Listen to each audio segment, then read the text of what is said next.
अस्सलाम वालेकुम नाज़रीन, आप देख रहे हैं प्रोग्राम खबर गर्म है। मैं हूं सोनिया अदनान और हमेशा की तरह मेरे साथ मौजूद हैं एहतशामुल हक।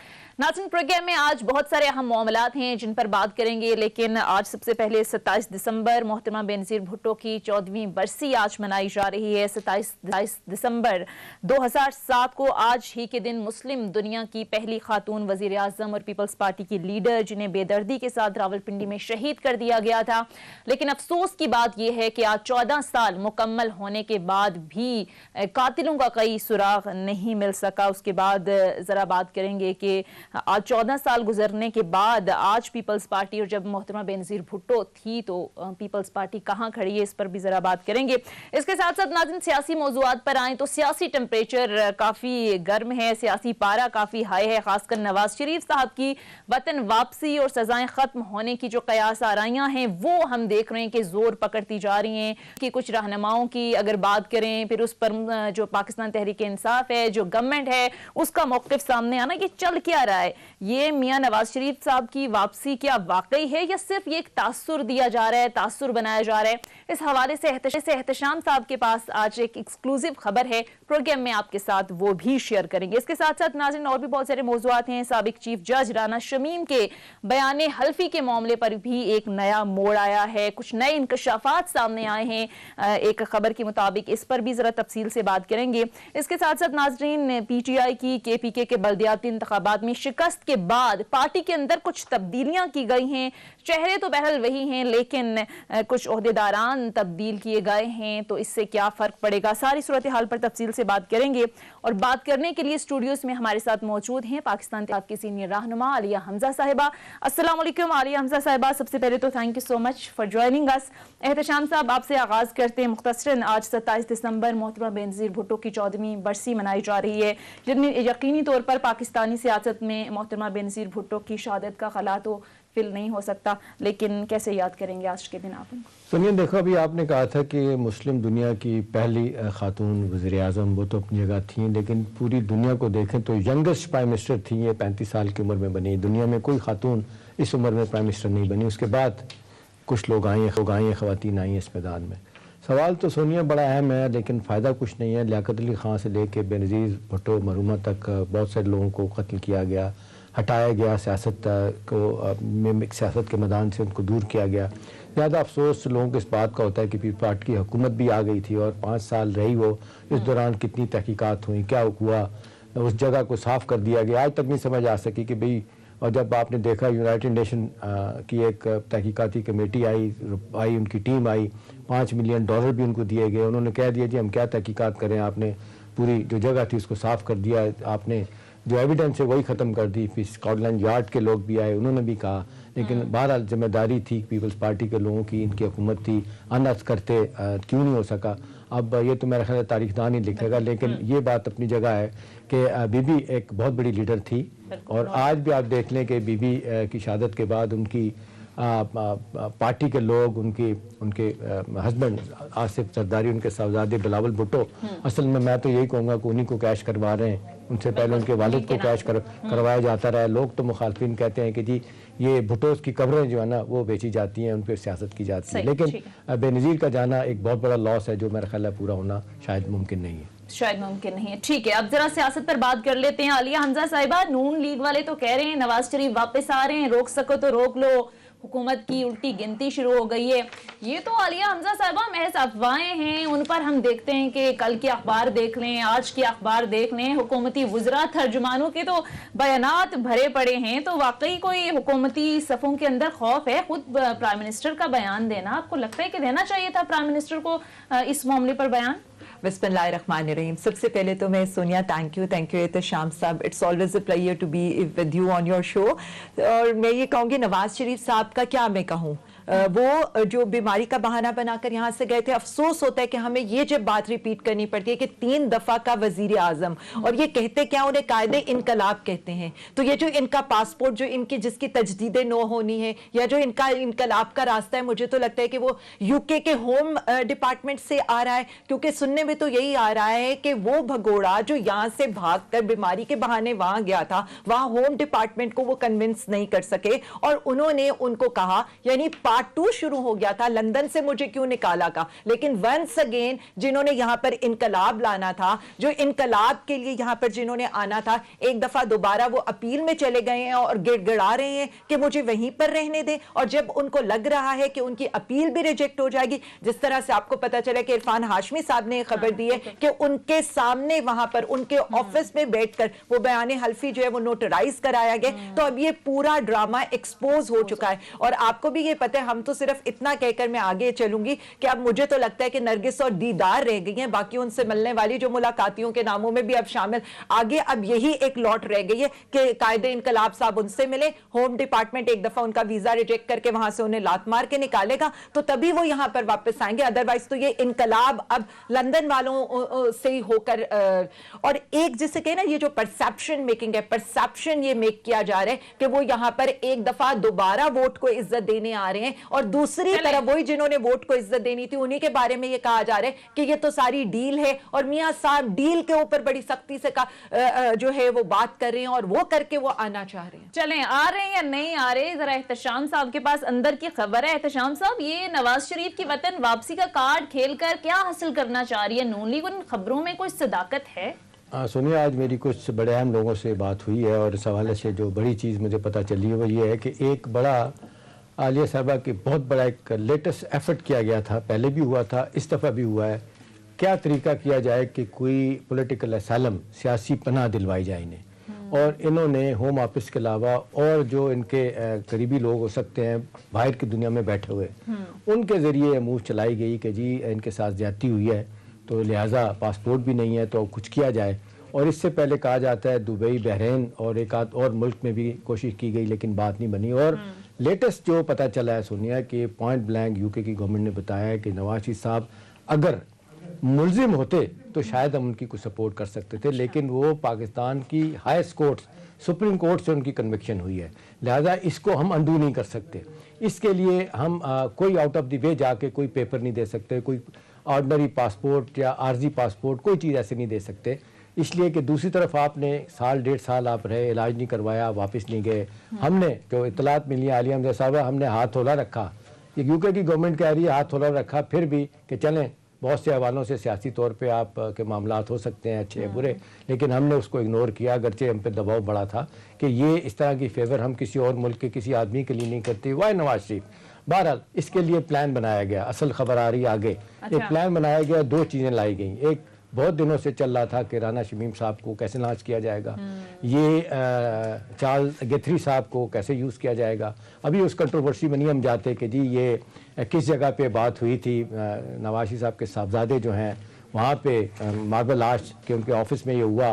कुछ लोग तो इरफान हाशमी कहते हैं कि जी चार्ल्स गुथरी के अलावा कुछ और लोग थे, जियो के नुमाइंदे वहाँ जो बैठे हुए कहते हैं, चार्ल्स गुथरी कहते हैं कि नहीं मेरे अलावा वहाँ कोई नहीं था।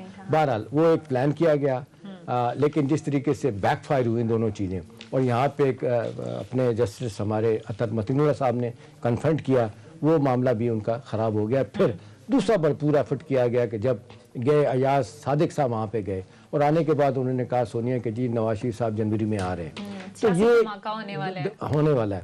और माजरत के साथ आलिया हमजा साहब, अगर प्राइम मिनिस्टर साहब ये बयान मेरी नज़र में ना देते, जो उन्होंने बयान दिया इसको उन्होंने कैश करवाया कि जी देखें प्राइम मिनिस्टर साहब कहते हैं कि एक कॉन्विक्ट आदमी को लाने की कोशिश की जा रही है, देखें अगर आपने यही करना है तो फिर आप तो जेलों के दरवाजे खोल दें, सब लोग चले जाएं। मेरा ख्याल है ये एक बैड टेस्ट था, इसकी वजह से मामला थोड़ा सा गड़बड़ हुआ। फिर मैंने अस्करी ज़राए से सोनिया बात की, मैंने उनसे पूछा, मैंने कहा जी ये क्या कहा जा रहा है, आपने हाथ उठा लिया, आप न्यूट्रल हो गए, ये क्या चीज़ें? उन्होंने कहा जी हमारा सबको पता है, हम भी एक स्टेक होल्डर हैं, हम पहले सबसे पाकिस्तान की बात कर रहे होते हैं, कोई भी हुकूमत हो, ठीक है। IGI हमने बनाई, फिर IGI को हमने फारिग किया, फिर पीपल्स पार्टी को लेके आए, या हमने सपोर्ट किया, फिर पीपल्स पार्टी गई, उसके बाद नवाज शरीफ को लेके आए। मकसद और महवर जो होता है मुल्क होता है, मुल्क को लेके जाना चाहिए आगे, किस तरह लेके जाना चाहिए। वो कहते हैं जी ये ISI चीफ के मसले पे जो थोड़ा सा एक तनाव पैदा हुआ तो अपनी जगह था। वो एक कहते हैं कि हो सकता है किसी स्टेज पे भी आपका दारों के साथ कोई गलतफहमी हो सकती है, लेकिन वो कहते हैं कि हमने वो चैप्टर गुजार दिया। अगर अब कोई समझता है कि जी इनके कोई अगर छोटे मोटे इख्तलाफात से फ़ायदा उठा के इमरान साहब की हुकूमत की छुट्टी की जा सकती है, कोई ऐसा तरीका किया जा सकता है। अभी सारे इस पराए में नो कॉन्फिडेंस, फिर की बात की गई, फिर इन हाउस तब्दीली की बात की गई। अब लोग मुझसे सवाल पूछा उन्होंने आलिया हमजा साहबा कि अब आप पूछें कि फजल रहमान साहब की गुफ्तगू अब क्या हो गई है, आज वो एस्टेब्लिशमेंट को भी मान रहे हैं, आज इलेक्शन कमीशन को भी मान रहे हैं, on top of it PTI की हुकूमत ने इलेक्शन करवाया उसको मान रहे हैं। तो उन्होंने कहा कि जी वो तो पहले की तरह आज भी नहीं, फ़ायदा उठाने की कोशिश जो कर रहे हैं एक तो पीपल्स पार्टी अपने तौर पे पीएमएलएन का मसला ये कि डेस्परेट हैं, किसी तरीके उनको लाया जाए। माजद के साथ भवन साहब जो हैं, जो सुप्रीम कोर्ट के बने नए सदर, वो एक एफर्ट कर रहे हैं कि जी एक अपील लाई जाए नए सिरे से, किस तरीके से, लेकिन लोग एतजाज हसन साहब भी कहते हैं कि इतना आसान काम नहीं कि इसको अंडू किया जाए। अब सवाल इस वक्त यही है कि ये सियासी हलचल जो पैदा की जा रही है सोनिया, ये कहते हैं कि पैदा की गई है और लफ्ज़ यूज़ किया गया कि बैकफायर हो गई है, थोड़ी सी रह गई है। हाँ, ये शिकवा गिला अपनी जगह है कि पीटीआई के लोगों को सोच के बात करनी चाहिए। हर बंदा स्पोक्समैन बन के जब बात करेगा उससे कंफ्यूजन पैदा होगा। आज शेख रशीद साहबा, आलिया साहबा, अगर उनका ये कहना कि जी हमारे सर पे आज भी एस्टेब्लिशमेंट का हाथ है, it didn't go well with them. वो कहते हैं इस तरह के बयान दे के क्या आप साबित करना चाहते हैं कि जी हम आपको उंगली पकड़ के चलाना सिखा रहे हैं, उल्टा फायदा पहुंचा रहे हैं जो है वो कहते हैं कि मौलाना फजल रहमान साहब का ये पहली दफा इस इलेक्शन को मान लेना, ये बात साबित हो गई है कि पहला इलेक्शन भी ठीक था। पहले वक्त जो 2018 का पीटीआई का जीत के आई है, हमने उस सबकी कोई सपोर्ट नहीं किया था। हाँ, प्री पोल लिगिंग सब जगहों पे होती है, वो आज से नहीं है। 70 से लेके अब तक 10 इलेक्शन हुए हैं, 10 से 15,000 वोट हर बंदे ने बना के जाली रखे होते हैं, जो गुजर के लोग दुनिया से चले गए हैं, बाहर बैठे, वो तो होता है। लेकिन सारे मामले में जो कहा जा रहा था कि एक सियासी फायदा उठा के नवाज शरीफ साहब की वापसी का प्लान किया जाएगा, फॉर द टाइम बिंग वो फिजल आउट हो गया। अच्छा, आलिया हमजा साहबा, ये अभी जो एहतशाम साहब ने भी बात की और हमने देखा कि ये ऑडियो वीडियो जो सामने आई, फिर ये एफिडेविट का मामला, ये तो सब बैकफायर हो गया। नून लीग जो है वो बुरी तरह से एक्सपोज भी हो गई। अब ये जो नया बयानिया बनाया जा रहा है कि नवाज शरीफ साहब वापस आ रहे हैं, महज ये अफवाहें हैं, खबर के मुताबिक ये बताया जा रहा है कि अभी जिस तरह से एहतशाम साहब ने भी बात की कि इसमें कोई हकीकत नहीं है, लेकिन आपको नहीं लगता कि आपके जो तर्जुमान है, खुद प्राइम मिनिस्टर इस तरह के बयान देकर तकवीयत दे रहे हैं कि वाकई नवाज शरीफ आ रहे हैं या वाकई कोई बड़ा सियासी धमाका होने जा रहा है? प्राइम मिनिस्टर कहते हैं कि एक कन्विक्टेड आदमी को बाहर से लाने की कोशिशें की जा रही हैं, रास्ता बनाया जा रहा है, ये तो फिर तकवीयत दे रहा है नून लीग के उस बयानिए को। अच्छा सोनिया, मैं सबसे पहले तो एहतशाम साहब ने बड़ी कॉम्प्रिहेंसिव बात की, मैं उसी को आगे लेकर चलती हूँ। मैं तो पहले भी बात की थी, अब भी कहूंगी, तारीख में एक ऐसा मोड़ आ गया कि वो जिसे कहना इनकलाब भी होम डिपार्टमेंट से होकर आना है, और अगर यहाँ पर वीजा की मनसूखी हो गई तो अब वो इनकलाब सीधा फ्लाइट पकड़ के ना लाहौर या इस्लामाबाद लैंड करेंगे। आप तैयार हैं, वो किसी वक्त भी वो डेट दे सकते हैं, और ये सारा नैरेटिव जो है ना वो इसीलिए बिल्ड किया गया। लेकिन अफसोस दो तीन चीजों पर होता है। सबसे पहले आपको याद है जब नवाज शरीफ के प्लेटलेट्स गिर रहे थे और सुबह शाम हो रहा था, अब 150 हो गए, अब 200 हो गए, और वो जिसे कहते हैं ना स्टॉक मार्केट की तरह ऊपर नीचे जा रहे थे, तो क्या कहा जा रहा था? इमरान खान बहुत जालिम है, नवाज शरीफ को बाहर नहीं भेज रहा, उसकी जान की गारंटी दे दे। जब नवाज शरीफ बाहर चले गए, भाग गए, सबको पता चल गया कि वो बीमारी का बहाना नहीं था, वो जो भी कर रहे थे उन्होंने किस तरह अवाम की आंखों में, हुकूमत की आंखों में धूल झोंका। अब वही लोग ये कह रहे हैं कि जी वो स्क्रिप्ट तैयार हो गया है और वो डील करके वापस आ रहे हैं, और मतलब फखरिया अंदाज में वही पीएमएलएन जो वोट को इज्जत देती थी वो इन चीजों के ऊपर करिए। कल से आपने किसी एक की भी स्टेटमेंट ये सुनी है कि राना शमीम के एफिडेविट के ऊपर जो वो नोटराइज हुआ है, कोई पीएमएलएन के किसी लीडर ने भी आगे आकर उसको डिनाई तक नहीं किया है। वही बात है, मुर्तजा शाह जो है वो उसके अगेंस्ट बातें करने में मसरूफ है। मैं यहां पर बात, हमने सिर्फ एक अहमद नूरानी को भी यहां पर लाया गया, अहमद नूरानी की भी ऑडियो वीडियो का जिस तरह से फोरेंसिक हमारे मीडिया को, हम जब कहते हैं ना ये मीडिया ने ही क्या उसका फोरेंसिक कराया और मीडिया ने ही उसको जिस तरह से उस ऑडियो वीडियो का जैसे कहते हैं पोस्टमार्टम करके उनको एक्सपोज किया, तो ये सारी चीजें वन बाय वन करके टाइमिंग्स देखकर 19 नवंबर के बाद जब उनकी वीजा अप्लाई करना था, तो अवाम अब बहुत समझदार है। ये ना 90s का दौर है जब एक अखबार होता था, अवाम को हर बात याद है। अब दूसरी बात जो यहां पर मैं करना चाहती हूं, बेसिकली जो अवाम को समझने की है, अदलिया, आप वो इदारा, जो भी इदारा चाहे इस्टेब्लिशमेंट हो, वो कहते हैं ना जब आपको जरूरत पड़ती है आप उनके पांव भी पकड़ लेते हैं, अदरवाइज आप उनके गले भी पकड़ लेते हैं। पीर पगाड़ा सब इन्हीं के बारे में कहते थे। इनकी यही स्ट्रैटेजी है, जब इनको लगता है ना इन्होंने डील करनी है तो ये मिन्नते तरले करते हैं, और जब इनको लग रहा होता है तो आपने ये देखा है कि गुजरावाला का जलसा देख लें, लाहौर का जलसा देख लें, आप पिटिशन देख लें, अभी भी एस्टेब्लिशमेंट में इन्होंने उनको जनरल फैज साहब को उसका हिस्सा बनाया हुआ है। तो ये इनका अदारों के ऊपर ये अटैक करते हैं, ये हर टैक्टिक, ये रिश्वतें लेकर अदारों को, या ये रिश्वत देकर जैसे जज खरीदते हैं, ये हम तो कहते हैं ना ये वकील नहीं ये जज करते हैं, ये चैनल जो है ये चैनल नहीं लेते, ये मालिक खरीदते हैं। दो चीजें इसमें मैं मेरा ख्याल ऐड कर दूं, मैं बता दूं सोनिया, जो इम्पोर्टेंट चीज मैं भूल गया था, अब मैंने देखी है अपने पास। ये जो एहसन बोन साहब की जो अब अपील तैयार की जा रही है कि दाखिल की जाएगी कि रिव्यू किया जाए, नवाज शरीफ साहब का जो फैसला था, उनको सजा दी गई थी, ताउमर का नाहली करार दी गई थी, उनकी कहा जा रहा है कि इसमें कमी बेशी की जाए। एक अब इस हवाले से एक ये कहा गया, मुझे जो बताया गया कि जी नवाज शरीफ साहब किसी सूरत में पाकिस्तान नहीं आएंगे जब तक के इलेक्शन अनाउंस नहीं हो जाएंगे।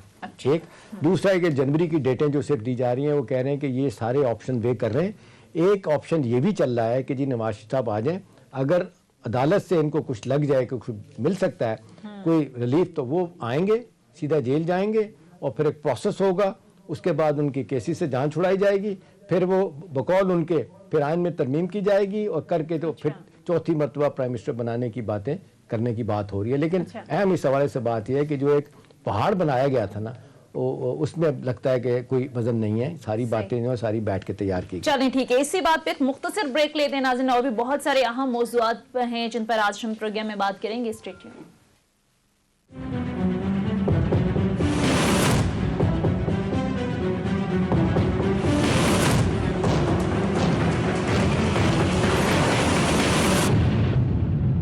ब्रेक के बाद खुशामदीद नाजरीन। KPK के बल्दियाती इंतखाबात में शिकस्त के बाद हम देख रहे हैं कि मुल्की सियासत में बड़ी हलचल नजर आ रही है। JOIF को सुने तो वो 7वें आसमान पर है। मौलाना फजलुर रहमान अगले इलेक्शन में भी शिकस्त के बड़े जो जीत है उसके दावे कर रहे हैं। फिर नवाज शरीफ साहब वतन वापसी का कार्ड खेल रहे हैं। इसके साथ साथ पीपल्स पार्टी के जो चेयरमैन हैं हम देख रहे हैं उनकी जानिब से भी बड़े बड़े बयानात सामने आ रहे हैं। तो आलिया हमजा साहिबा, खान साहब ने भी ऐसा लग रहा है कि KPK की शिकस्त को काफी सीरियस ले लिया है।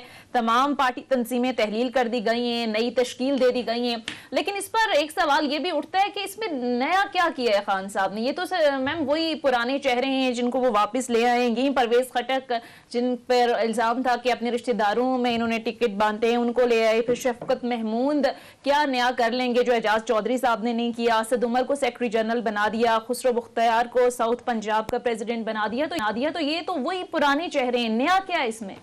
अच्छा सोनिया, सबसे पहले तो मैं फजलुर रहमान का लास्ट टाइम भी मैं बात करना चाही थी, वो फिर उस पे मैं आ जाऊं। फजलुर रहमान साहब की जो स्टेटमेंट आप देख रही हैं, यानी मतलब हैरान कुन बात है। 20 सीटें उनकी हैं, 16 सीटें हमारी हैं। इसी तरह से आज़ाद उम्मीदवार 9 आज़ाद उम्मीदवार हैं। उसमें से आज हम देख रहे हैं कि हरिपुर में तकरीबन कोई 6-7 चेयरमैन वो ऑलरेडी PTI में शामिल हो चुके हैं। इसी तरह से आप देखें 3 सीटें जो है PMLN के और 1 सीट पीपल्स पार्टी की है। और आज हम उनका भाषण सुन रहे थे जरदारी साहब का, और उनके जो वो छोटे जरदारी साहब हैं उनका सुन रहे थे, जो जिनको हम पर्ची चेयरमैन भी कहते हैं। तो आपने ये अंदाजा नहीं लगाया कि कितनी सरफेस पे रहकर ये लोग बातें करते हैं कि जिनका KPK से सफाया हो चुका है, जिनको लग रहा है कि एक पार्टी सिर्फ सेंट्रल पंजाब की पार्टी रहेगी और दूसरी अब सिर्फ इंटीरियर सिंध की पार्टी होकर रहेगी। वो भी आकर ये कह रही है कि जी हम आकर खेमे लगाएंगे। हम तो इनसे कह रहे हैं, और वो जो जिस तरह से फवाद चौधरी साहब ने कहा था, एक खेमा ही काफी होगा उनकी पीपल्स पार्टी की पूरी पार्टी को पंजाब में आने के लिए। पंजाब में कमबैक किए। देखिए जी, उन्होंने पंजाब में कम बैक किया। आपने भी वीडियोस देखी हैं, मैंने भी वीडियोस देखी हैं। 2000 पे कुरान पाक पर हल्फ लेकर जिस तरह से उन्होंने वोट वहां पर खरीदे, या खानेवाल में जिस तरह से इन्होंने घी चीनी दालों के ऊपर वोट खरीदे। अफसोस की बात है KPK से एक पार्टी, और ये देखिए जमहूरियत है, हमें अच्छा लगता है मुकाबला हो, टफ मुकाबला हो। चाहे JUIF के साथ भी जो मुकाबला था, हमें सिर्फ इतना है कि हमारी पार्टी में जो कमी बेशी रह गई थी। खट्टक साहब जो पेशावर की सियासत को बेहतरीन तौर पर समझते हैं। खट्टक साहब का एक जो उनका था नौशहरा, उन्हीं का वोट बैंक है। मुकाबले में पीपल्स पार्टी ने उन्हीं के भाई का बेटा खड़ा किया था, बट आपने देखा है कि वहां पर भी पीपल्स पार्टी PTI का बंदा लेकर भी तीसरे नंबर पर आई है। इसी तरह से अगर आप पेशावर में देखें तो वहां पर भी पीपल्स पार्टी चौथे नंबर के ऊपर आई है। हालांकि इतने बड़े लोगों को हजम नहीं हुआ। फजल रहमान साहब का दामाद जो है ना वो मेयर बन गया पेशावर का, लोगों को नहीं हजम हो रहा। सर वो तो हमसे भी, क्योंकि हमें ये लग रहा है कि ये कोई अच्छा साइन नहीं है। और पार्टी को हमारी, जिस तरह से प्राइम मिनिस्टर साहब ने कहा है, इतनी सीटें, और अगर आप अभी विलेज लेवल के देखेंगे तो 90% नीचे हमारे चेयरमैन आ रहे हैं। को तो आप तस्लीम करें कि धचका तो था ना, बैक टू बैक आप देखें जितने भी ज़िमनी इंतखाबात हुए हैं उसमें पीटीआई की कारकर्दगी कोई अच्छी नहीं थी। फिर हालिया कैंटोनमेंट बोर्ड के इंतखाबात आप देख लें, फिर केपीके आपका अपना घर तस्वुर किया जाता था, वहीं से तब्दीली की एक लहर चली थी। वहां पर भी चले, हम नहीं कहते कि बदतरीन शिकस्त हुई है, लेकिन जेजुआई फे से एक्सपेक्ट नहीं किया जा रहा था कि जेजुआई फे जो है वो आपको पीछे छोड़ देगी।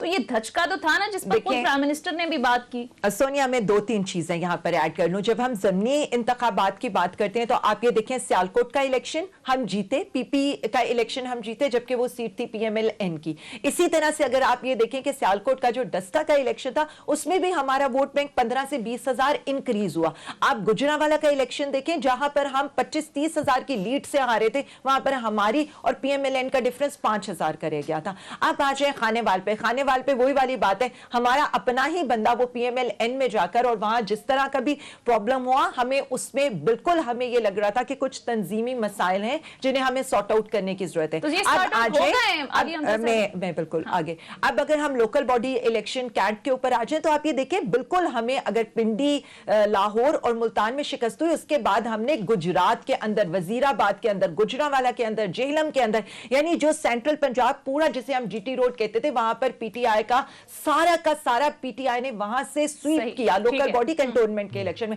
अब आ जाए आप पेशावर की तरफ, और ये सारा का सारा जो इलाका है, यहां पर मैं वही बताने की कोशिश कर रही हूं कि 90% जो विलेज की सीटें हैं प्लस जो पॉपुलर वोट है that was with PTI, but still हमारे लिए आई ओपनर, जी हमारे लिए जो आई ओपनर है, बिल्कुल जैसे आप लोग कह रहे हैं कि उनका दामाद आना, और जिस तरह से ये सारा कुछ है, पेशावर हमारा मेन, इसीलिए अब हमारा फोकस है कि खट्टक साहब आए और आकर जिस तरह उन्होंने केपीके में 2/3 मेजॉरिटी दिलाई थी, दोबारा से आए, तंजीम को मजबूत करें, कैंडिडेट्स को मजबूत करें। और सिर्फ एक लास्ट बात, यहाँ पर हुआ क्या था, पीटीआई के अगेंस्ट खड़ी हुई थी, हमारे 4 कैंडिडेट्स थे और बिल्कुल लिमिटेड टाइम था। हमने इस चीज से सीखा है कि अब एक बंदा होना चाहिए। वैसे इंटरेस्टिंग चीज एक लास्ट, पीएमएल-एन ने ऑलरेडी कह दिया है, पीएमएल-एन के जो पार्लिमानी लीडर हैं उन्होंने ऑलरेडी कह दिया है कि जनवरी में इलेक्शन नहीं होना चाहिए, सेकंड फेज का, आप इसे डिले करके मार्च में ले जाए। ठीक है। अच्छा एहतशाम साहब, आपको लगता है कि ये जो नई तंजीमें नो की है केपीके के दूसरे मरहले में या पंजाब के अंदर जब बल्दियाती इंतखाबात होते हैं तो कोई फायदा होगा? क्योंकि ये तो वही पुराने शहर हैं जिनको जिस तरीके से आलिया साहब ने जिक्र किया खानेवाल का, तो खानेवाल में तो बड़ी इंटरेस्टिंग फाइट हुई है। वहाँ पे जिस शख्स की मौत हो गई थी वो पीएमएल-एन के बंदे थे, उनकी बेगम साहबा ने उनकी जगह इलेक्शन लड़ना था, उन्होंने जाके इलेक्शन लड़ा पीटीआई के टिकट पे, हाँ। और जो पीटीआई का बंदा था वो जाके नून के टिकट पे उसने इलेक्शन लड़ा और वो जीत गया। देखिए अब केपी में जो हुआ ना, ठीक है 20 सीटें उन्होंने ली, 16 इनके पास आई। अगर वोट बैंक देखा जाए तो परसेंटेज के हवाले से तो 24% वोट पीटीआई को मिले हैं, 23% मिले हैं मौलाना फजल रहमान साहब की पार्टी को। अब सवाल ये है कि ये जो अब तंजीमी स्ट्रक्चर बदलने की कोशिश की गई है, मेरा ख्याल है इसमें जो मुझे ज़ाती तौर पे लगता है कि वो जो ठीक नहीं हुआ। मतलब आपने 2-2 ओहदे दे दिए। अब मुझे बताएं कि जी असद उमर साहब वजीर भी होंगे, सेक्रेटरी जनरल भी होंगे, इसी तरह से आप देख लें बाकी लोग, शाह महमूद कुरैशी साहब को तो खैर फुटे लाइन लगा दिया, और होना तो चाहिए थे कि अभी खुसरो पुख्तियार को आप लेके आ गए। इस तरह से बाकी जगहों पे भी आपने देखा, शफकत महमूद साहब को आपने वजीर भी रहेंगे और वो सदर भी रहेंगे। मेरा ख्याल है यहाँ पे एतमाद वाली बात तब होती कि ये 2-2 ओहदे आलिया साहबा मेरा ख्याल है ना दिए जाते। अब आप देखें वैसे ही लोगों को गिले शिकवे हैं असद उमर साहब के बारे में, तो वैसे भी लोग शिकायत करते हैं कि जी वो तो जाते ही नहीं हल्के में, इस्लामाबाद से जीते हैं और इस्लामाबाद में भी लोगों को नहीं मिलते हैं। तो ये जो डाई हार्ट जो आपके पोलिटिकल वर्कर हैं, नजरियाती लोग हैं, आप उनको ये ओहदे देते, या कम से कम तब्दीली इस तरह आनी चाहिए थी कि नए लोग लेके आते। आपने तो बस रिशफल कर दिया ना, इधर से उठा के उधर से उधर। अली जादी साहब जो है ना उनको आपने सिंध के बना दिया, उसके बाद डिप्टी स्पीकर जो है अपने असम्बली के उनको आपने बलूचिस्तान दे दिया। तो ये तो कोई बात इस तरह नहीं बनेगी। लोग कह रहे हैं कि जी ये सिर्फ एक कॉस्मेटिक सी चेंज है, एक कंक्रीट चेंज आनी चाहिए थी। और जो ट्रांसपेरेंसी इंटरनेशनल कह रही है कि 90% लोगों ने इसमें जो वोट दिया है वो इस बुनियाद पे दिया, महंगाई की बुनियाद पे। वो फैक्टर्स जो है ना वो बेहतर तरीके से अगर काउंटर हो जाते, जो कोई नहीं हुए, सारी दुनिया में महंगाई हुई है, लेकिन हमारे यहाँ जिस तरीके से आपने देखा ना वो मेथड ऑफ द मैडनेस नहीं है कि एक ही चीज़ 2000 की, एक वही चीज़ 3000 की। मुझे एक्सपीरियंस हुआ, एक चीज़ मैंने पूछी 2000 की लिया, कल मैंने एक जगह से पूछा, उन्होंने कहा जी 3010 रुपए की है, ठीक है ना। तो ये यहाँ पे कुछ होना चाहिए था कि गवर्नमेंट कंट्रोल, ये माफिया और ये सगीर अंदोज, इनको कैसे हाथ डालना है। और बाहर से कंपैरिजन इसलिए सोनिया नहीं कर सकते कि बाहर की दुनिया में अगर महंगाई है तो वहाँ पे आप देख लें, अब ये लोग आ रहे हैं सास प्रोग्राम और हेल्थ कार्ड वगैरह, बाहर की दुनिया में तो इंश्योरेंस हुई होती है, हेल्थ इंश्योरेंस है, कोई बीमार हो जाए उसके लिए कोई मसला नहीं होता। प्राइस का ठीक है, डिमांड सप्लाई की बात होती है, कैपिटलिज्म है, लेकिन वहाँ पे भी वो कहते हैं कि जी ये ऐसा नहीं है कि आंखें बंद करके आप लूट मार शुरू कर दें, जैसा कि हमारे लोगों ने फायदा उठाया। मेरा अपना ख्याल है कि ये जो तंजीम नौ या तंजीम साजी जो नए तरीके से होने जा रही है, उसमें इसको देखना चाहिए कि किस तरीके से ये जो लोग दो ओहदे लेके काम करेंगे, क्या कामयाबी होगी। मेरा ख्याल है कि ये शायद इनको रिवाइज करना पड़ेगा, ये नहीं ठीक होगा। अच्छा आलिया हमजा साहिबा, एक चीज और जिस पर तनकीद हो रही है कि आप लोग कहते हैं कि दूसरी जमातों में जमहूरियत नहीं है, वहाँ इलेक्शन नहीं होंगे, वहाँ सिलेक्ट किया जाता है, तो ये तो आपकी अपनी पार्टी में भी यही हुआ है, यहाँ पे तो सिलेक्शन किया है ना, सिलेक्ट हुए हैं लोग। अच्छा सोनिया, सबसे पहले तो मैं ये जो एहतशाम साहब की थोड़ी सी बातों का, असद उमर साहब के ऊपर, असद उमर साहब अभी वो एनसीओसी भी देख रहे थे, कोविड की हैंडलिंग भी सबने देखी और कितनी जबरदस्त उन्होंने कोविड की हैंडलिंग की और जिस तरह से मैनेज किया है। हमने first time smart lockdown introduce करवाया और पूरा इंटरनेशनली उसको रिकॉग्नाइज किया गया। तो असद उमर साहब मेरा तो ख्याल है कि बेहतरीन जनरल सेक्रेटरी जो है वो प्रूफ होंगे और बड़ी पार्टी की अच्छी तंजीम वो कर सकेंगे। खुसरो साहब की बात हुई, साउथ महाज से उनका ताल्लुक था जब उन्होंने पीटीआई ज्वाइन की और साउथ के पॉलिटिक्स पर उनकी बड़ी गहरी नजर है और हम यही चाहते हैं कि साउथ में जिस तरह से आपको भी पता है कि पीपल्स पार्टी पैनेट्रेट करने की कोशिश करिए, हमें कोई ऐसा बंदा ही वहां पर चाहिए था जो साउथ के पॉलिटिक्स को समझ सकता हो। शफकत महमूद साहब के बारे में मैं थोड़ा सा बता दूं, इससे पहले भी 2018 के इलेक्शन से कोई 1-1.5 साल पहले भी शफकत महमूद साहब लाहौर पंजाब की सियासत को हेड करते रहे हैं और वो इन सारी चीजों को समझते भी हैं। तंजीम के साथ, लोगों के साथ उनका कांटेक्ट भी है और वो ऑलरेडी पैनेट्रेट किए हुए हैं पार्टी के अंदर। जैसे हम ये देख लें कि डीसीसीआई लाहौर का पूरा वो खुद देख रहे हैं, he is heading all this, तो उनका सबके साथ टिकट होल्डर से लेकर सबके साथ कांटेक्ट है। मेरा ये ख्याल है कि एक बेहतरीन कॉम्बिनेशन है, लेट देम वर्क, इंशाल्लाह ताला बेहतर रिजल्ट आएगा। जिस तरह से खट्टर साहब के बारे में, दूसरा अली जैदी साहब पुराने पीटीआई का फेस है, इसी तरह से जो कासिम सूरी साहब हैं वो पीटीआई का फेस है बलूचिस्तान के अंदर। तो प्राइम मिनिस्टर ने यही समझा है कि अपने लोगों को, अपने पुराने लोगों को जो पीटीआई के पुराने कारकुन वर्कर्स को जानते हैं उनको सामने लाया जाए और एक दफा दोबारा वो जो पुरानी पार्टी पीटीआई थी उसको दोबारा जिंदा किया जाए, अपने कारकुनों के साथ, अपनी जो बेस है उसके साथ दोबारा एक कनेक्शन स्टार्ट हो। तो ये पर्पस ये देखना है कि ये नई तब्दीली जो है वो क्या नताइज देती है। जाहिर है अभी केपीके के अंदर दूसरे मरहले के इंतखाबात होने हैं, पंजाब के बल्दियाती इंतखाबात होने हैं, तो देखना ये है कि ये जो फैसला ये कितना सूदमंद साबित होता है। मुख्तसर ब्रेक लेते हैं, मजीद मौज़ूआत पर भी बात करेंगे। Stay tuned.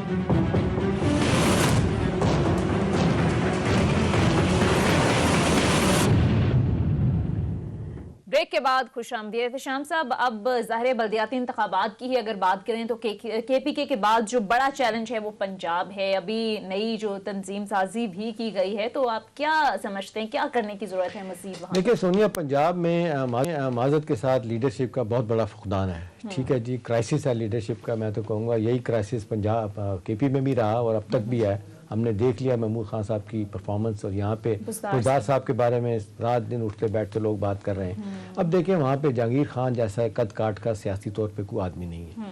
ये वही जहांगीर खान तरीन है जिन्होंने 2018 का इलेक्शन जितवाया, 12 इलेक्टेबल लेके आए थे और सबसे अहम चीज़ है सुनिए कि उनका ग्रास रूट लेवल पे लोगों से राब्ता है। ठीक है, एरोगेंस नहीं है किसी तरह की उनमें, मतलब हमने कोई ज़ाती तौर पे उनसे कुछ लेना देना नहीं है, लेकिन जो बात है इसी तरह अलीम खान साहब हैं, वो आप पे स्टालवर्ट थे इनके, वो साइड लाइन हो गए हैं। फिर चौधरीयों के साथ मामला ठीक नहीं है। चौधरीयों का यही रोज़ उठते बैठते ये कहना कि जी अगला इलेक्शन हम हो सकता है कि जी पीपल्स पार्टी के साथ खड़े होकर लड़ें, इत्तेहाद में जाएं, तो ये नुकसान देती हैं चीज़ें।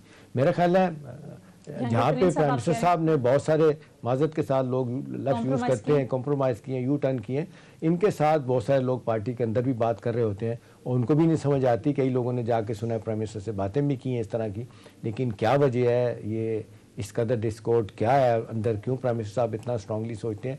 मेरा अपना ख्याल है कि जिस तरीके से इनकी शुगर कमीशन की रिपोर्ट भी आ गई, डायरेक्ट इल्ज़ामात जिन पे लगे वो आगे रिपोर्ट गई नहीं, केसेस तो मुख्तलिफ जगहों पर गए हुए हैं, कोई फैसला तो नहीं हुआ, अदालतों में जाके कोई कन्विक्शन किसी की नहीं हुई। तो अभी मेरा ख्याल है इनको सोचना चाहिए कि वहाँ पे पंजाब में एक तकड़ा आदमी जब तक नहीं लेके आएंगे, मेरा अपना सोनिया ख्याल है कि ये रेप्लिका होगा ये केपी के इलेक्शन जो है ना पंजाब में जो होंगे। तो ठीक है। अच्छा आलिया हमजा साहिबा, हम देखते हैं कि ये जितनी भी ज़ाहिर है गवर्नमेंट के हवाले से अपोजिशन बात करती है, नाकामियों के हवाले से मरियम नवाज साहिबा हमेशा बात करती हैं कि ये सब ये नाकामियों के पीछे ये जंतर मंतर और ये जादू टोने, और इसको कैसे जस्टिफाई करेंगे आप? देखिए जी, मरियम बीबी के बारे में तो मैं अभी यही कहूंगी कि अभी आपने रिसेंटली उनके हस्बैंड की एक स्टेटमेंट सुनी है। उन्होंने क्या कहा है, 30 लाख की उनके बेटे ने शॉल ली हुई थी, 22 अरब उन्होंने शादियों पे लगाए, 36 तरह के उनके खाने थे, गरीब की बातें ये लोग करते हैं। और जब उनसे मीडिया वालों ने सवाल किया तो आगे से उन्होंने क्या जवाब दिया, उन्होंने कहा जी हम तो पीरी मुरीदी पर यकीन रखते हैं, हमारे तो लंगर चलते हैं। तो फिर पीरनी कौन हुई? वो तो मरियम बीबी हुई, वो जो इतना बड़ा ग्लास उठाकर ले आती हैं, और वो जो वो जब तक वो ग्लास ना उठाएं, मैं तो पहले भी कहा था, अब भी कहती हूँ, उन्हें 2023 के लिए पूरी देख सर पर उठाकर चलना पड़ेगा, तब कोई बनेगा उनका।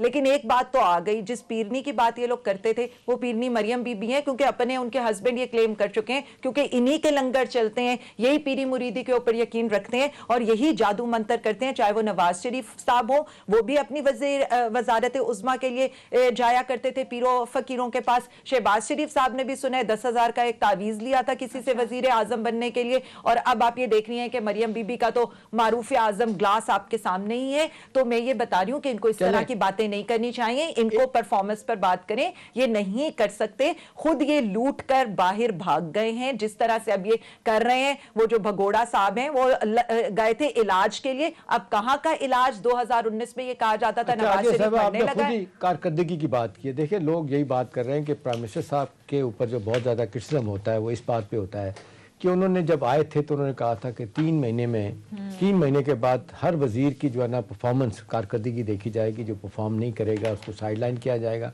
हटाया जाएगा। एक आध आदमी को आपने हटाया, उन पर भी बड़े सीरियस नोयत के चार्जेस हैं, जिस तरीके से आमिर कियानी साहब पे कि जी वो हेल्थ के वजीर थे, 400 रुपये का फिगर अपोजिशन वाले भी दे रहे होते हैं कि जी आया, हमारा तहकीकात होनी चाहिए थी, वो नहीं हुई, उनको फिर हटाने के बाद सेक्रेटरी जनरल आपने बना दिया पार्टी का। ठीक है ना, लोग ये सवाल कर रहे हैं कि प्राइम मिनिस्टर साहब ने जो वादा किया था कारकर्दगी की बुनियाद पे लोग वजीर लगाए जाएंगे, हटाए जाएंगे, वो नहीं हुआ, इसकी क्या वजह है?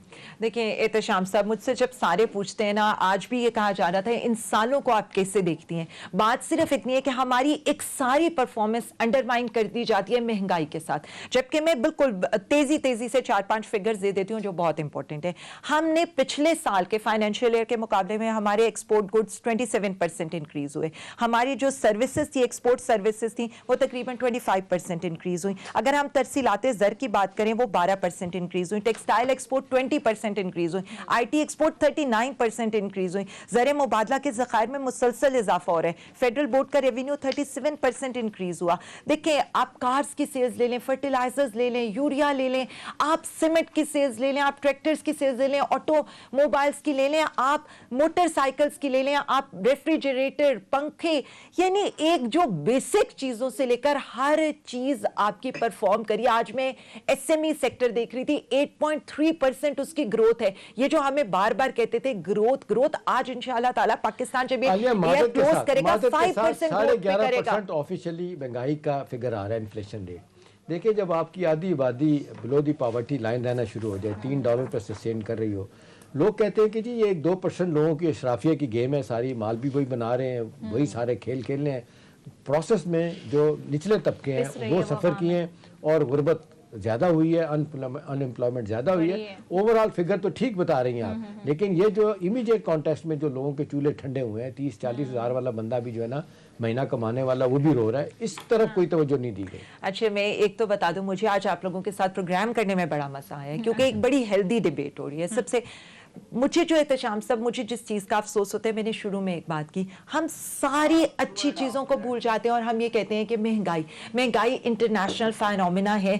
आज हम एक यूके का देख रहे थे, यूके के अंदर 254% गैस की प्राइसेस इंक्रीज किए, यानी आप ये देखें कि वहां पर गैस क्राइसिस स्टार्ट हो गया पूरे यूरोप के अंदर, चाइना में लोड शेडिंग स्टार्ट हो गई, इंडिया के अंदर कोल्स के स्टॉक्स खत्म हो गए, पूरी दुनिया में यूएस के अंदर महंगाई हो गई। हमें एहसास है गरीब का, लेकिन उसके साथ जब हम अपनी गुर्बत की फिगर भी देखते हैं और हमें बुरी तरह एहसास है। इसीलिए आप ये देखें कि हम राशन कार्ड का जो ले लें, हम एहसास प्रोग्राम का जो ले लें, हेल्थ कार्ड मोस्ट इंपॉर्टेंट है, लेकिन उसके साथ अगर मैं आपको वर्ल्ड बैंक के फिगर्स बताऊं तो वो ये कह रहे हैं कि पाकिस्तान के अंदर जो $1.8 पर डे कमाने वाला था उसकी परसेंटेज कम हो रही है और वो इनहैंस हो रहा है, एक अच्छे फिगर्स आ रहे हैं और नेक्स्ट कुछ ईयर में वो और अच्छे हो जाएंगे। जब आप एम्प्लॉयमेंट की बात करते हैं 26 ऑटोमोबाइल्स की कंपनीज लग रही है, मोबाइल मैन्युफैक्चरिंग कंपनीज लग रही है, टेक्सटाइल बूम के अंदर है, लोगों को जॉब अपॉर्चुनिटीज मिलेंगी। जब एक घर में 3-3 लोग कमाने वाले होंगे, महंगाई उन्हें कम फील होगी। यही हुकूमत की स्ट्रैटेजी। चलें आलिया हमजा साहिबा, जरा आगे बढ़े तो पीटीआई गवर्नमेंट में आई तो बहुत सारे वादे थे और आवाम को बहुत ज्यादा उम्मीदें थी। शिकवे इसलिए कि उम्मीदें बहुत ज्यादा थी,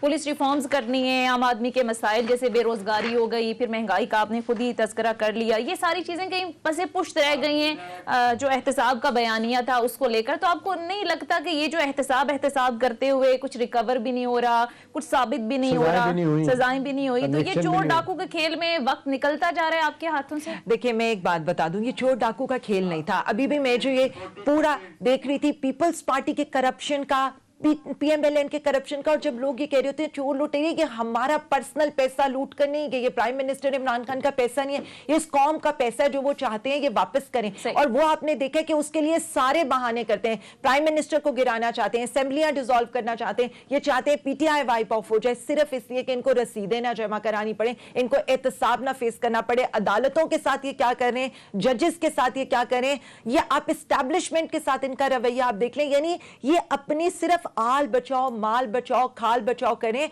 और बात सिर्फ इतनी है कि हम चाहते हैं अदालत उज़्मा डेली बेसिस पर इनकी हियरिंग सुने और इसको कोई नताइज सामने आ सके। ठीक है, बहुत बहुत शुक्रिया पीटीआई की सीनियर रहनुमा आलिया प्रोग्राम में हमारे साथ मौजूद थी। बहुत शुक्रिया आलिया हमजा साहब आपके वक्त का, एहतशाम साहब आपका भी शुक्रिया। नाज़रीन, ये था हमारा आज का प्रोग्राम। फीडबैक जरूर दीजिएगा। खुदा हाफिज।